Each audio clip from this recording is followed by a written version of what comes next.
Donald Trump représente un nouvel avertissement économique, mais surtout politique. Il faut changer de type de mondialisation, c'est urgent. Pourquoi économique ?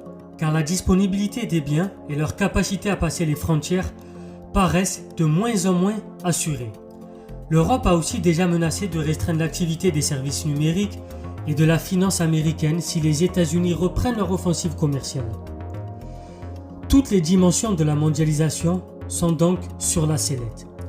Depuis plusieurs années, les grands pays industrialisés parlent d'autonomie stratégique et font appel aux politiques industrielles pour rebâtir des lieux de production nationaux afin de moins dépendre de l'étranger pour la fourniture de produits pharmaceutiques, de semi-conducteurs, etc.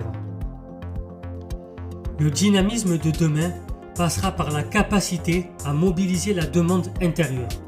C'est ce qu'essaye de faire la Chine, elle a bien compris.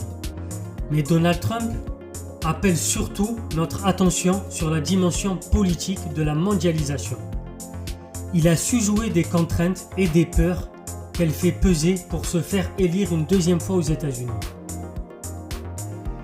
Il y a plus de 10 ans déjà, l'économiste américain Danny Rodrik expliquait que si la mondialisation est toujours plus forte, les décisions des États ne consisteront plus qu'à vouloir attirer les entreprises et l'épargne mondiale au détriment de la protection des emplois, de la stabilité financière, de l'État-providence, etc.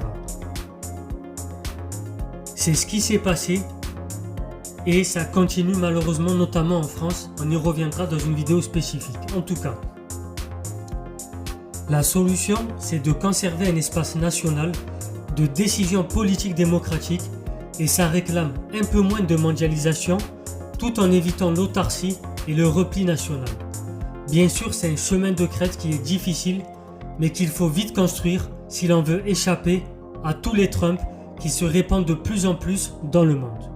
C'était Soso Lentello, abonnez-vous, partagez, likez, très chers tons éclairés, tous les jours à 13h pour les vidéos d'écho et à 20h30 pour les vidéos de culture générale.